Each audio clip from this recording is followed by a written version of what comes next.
তো উঠেছা হয়তো মেয়েরা মানুষ ওই যে আমি না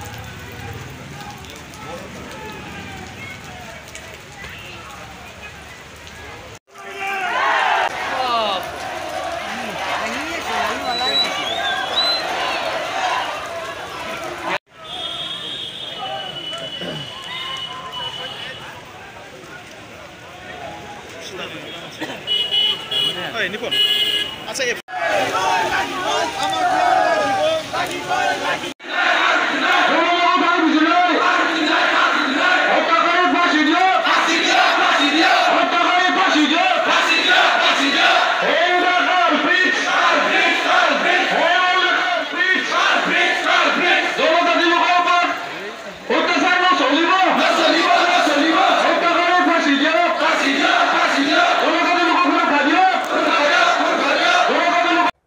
নিখিল বড়ো ছাত্ৰ সন্থা উদ্যোগত ইয়াত নিখিল ৰাভা ছাত্ৰ সন্থা আৰু আন জাতীয় দল সংগঠন সকলোৱে একত্ৰিতভাৱে একগোট হৈছোঁ।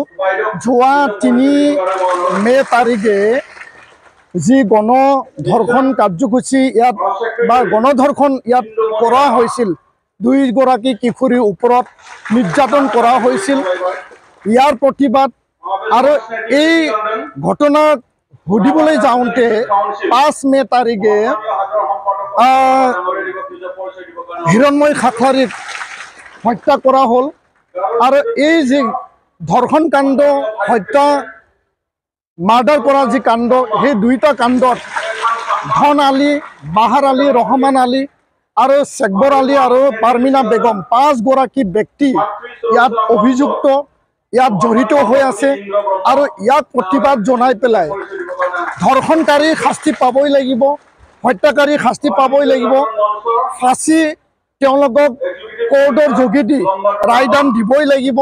আৰু এই ন্যায় বিচাৰি পেলাই বহুতো ইয়াত হাজাৰ হাজাৰ ৰাইজ আজি এই দুধনৈত এই ৰাজহুৱা প্ৰাংগণত উপস্থিত হৈছে, প্ৰতিবাদী কাৰ্যসূচীত ভাগ লৈছে। আমাৰ দাবী যে কোনো কাৰণত দোষী সাৰি নাযায়। মই ধন্যবাদ জনাম গোৱালপাৰা জিলা আৰক্ষী প্ৰশাসন, জিলা প্ৰশাসনক। তেওঁলোকে 5 গৰাকী ব্যক্তিক সেই দুষ্কৃতিকাৰী, সেই হত্যাকাৰী, ধৰ্ষণকাৰীক কৰায়ত্ব কৰিছে। কিন্তু কৰায়ত্ব কৰাই শেষ কাম নহয়, অকল এৰেষ্ট কৰাই শেষ কাম নহয়। আজি যদি তেওঁলোকে 2-3 মাহ পিছত আৰু যদি জেলৰ পৰা তেওঁলোকে যদি মানে ৰেহাই পায়, আমি এইটো কেতিয়াও বিচৰা নাই।